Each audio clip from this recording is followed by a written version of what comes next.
खुलुमबाय लोगोफोर, गोजोन फुंबिलि बयनिसिमबो।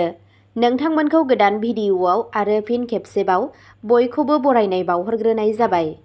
आं दिनै नोंथांमोननि सिगाङाव 30 आगस्ट 2025 मायथाइ एबा 13 भाद्र दान 1432 मायथाइनि सानसेनि फानजामुथिखौ फरायथिनो लादों। आसा खालामो नोंथांमोनहा भिडिअ'खौ नायना मोजां मोनगोन।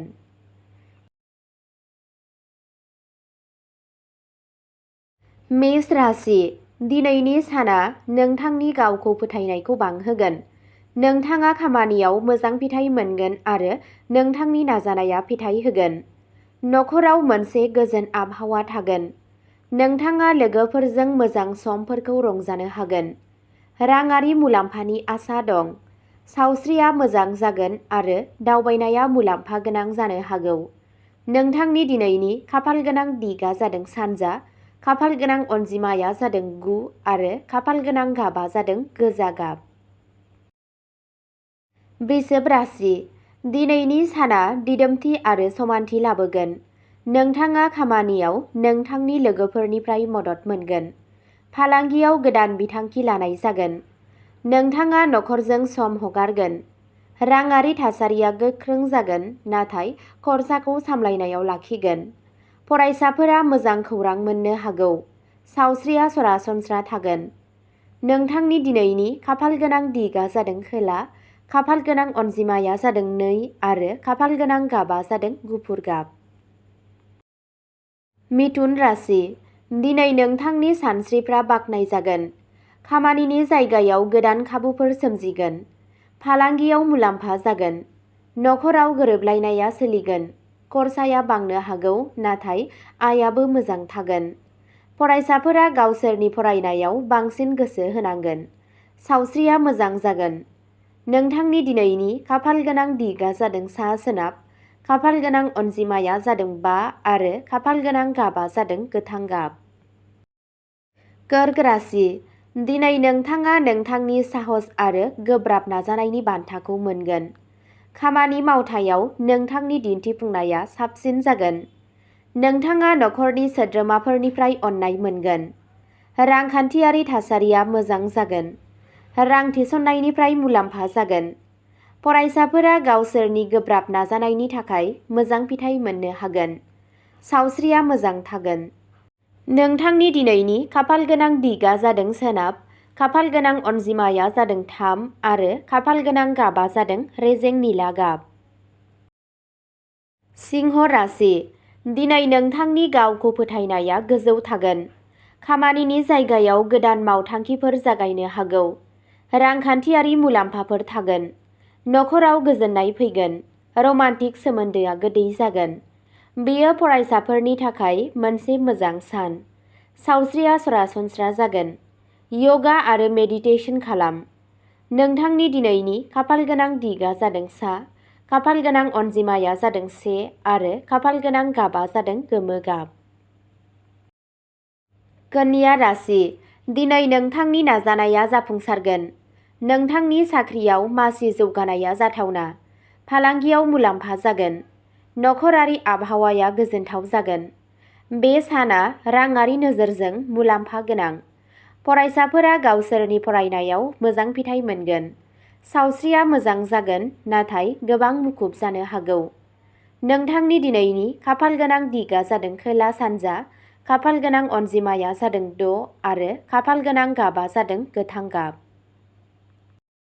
तुला राशि, दिनैनि साना थुलुंगानायजों बुंफबगोन। खामानि मावथायाव जाफुंसार जानो हागोन। फालांगियाव मुलाम्फा जागोन। नखराव गोरोबलायनाया सोलिगोन। जिउ लोगोरिनिफ्राय मदद मोनगोन। गथ'फोरनिफ्राय मोजां खौरां फैगोन। सावस्रिया मोजां जागोन। दावबायनाया मुलाम्फा गोनां जागोन।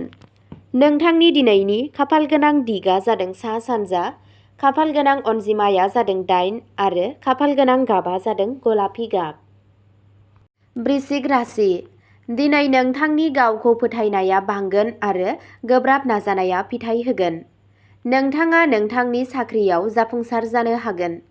फालांगियाव गोदान खाबुफोर सोमजिगोन। नखराव गोजोननाय आरो गोजोन फैगोन। हाबा जानाय जिउआ मोजां जागोन। फरायसाफोरा गावसोरनि खस्थ'नि बान्थाखौ मोनगोन। सावस्रिया सरासनस्रा जागोन। नोंथांनि दिनैनि खाफालगोनां दिगा जादों खोला सोनाब। खाफालगोनां अनजिमाया जादों 4 आरो खाफालगोनां गाबा जादों गोजा गाब।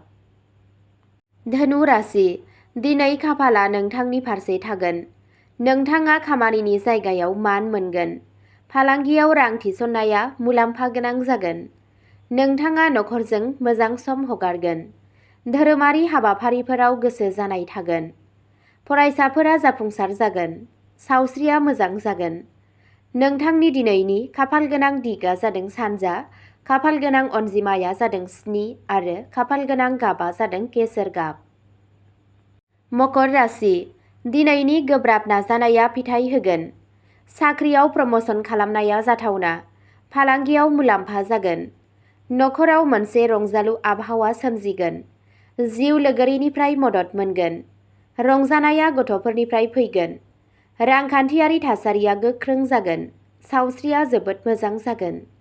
नोंथांनि दिनैनि खाफालगोनां दिगा जादों सा सोनाब। खाफालगोनां अनजिमाया जादों 5 आरो खाफालगोनां गाबा जादों हाथफ्ला गाब। कुम्भ राशि, दिनै नोंथांनि सानथांखिफोरा जाफुंसारगोन। नोंथाङा नोंथांनि साख्रियाव जाफुंसार आरो मान मोनगोन। फालांगियाव मुलाम्फा जागोन। नोंथाङा नोंथांनि नखरनिफ्राय मदद मोनगोन। नोंथाङा नोंथांनि फिसाफोरनिख्रुइ खुसि मोनगोन। हाबा जानाय जिउआ मोजां जागोन। सावस्रिया मोजां जागोन। नोंथांनि दिनैनि खाफालगोनां दिगा जादों खोला। खाफालगोनां अनजिमाया जादों 2 आरो खाफालगोनां गाबा जादों निला गाब। मीन राशि, दिनैनि साना मोनसे मुलाम्फा गोनां सान जागोन। नोंथाङा नोंथांनि खामानिनि बिथिङाव जाफुंसार जानो हागोन। फालांगियाव दावगागोन।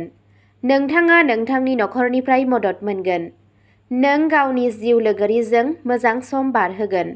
फरायसाफोरा गावसोरनि फरायनायाव मोजां फिथाइ मोननो हागोन। सावस्रिया मोजां जागोन। नोंथांनि दिनैनि खाफालगोनां दिगा जादों सा।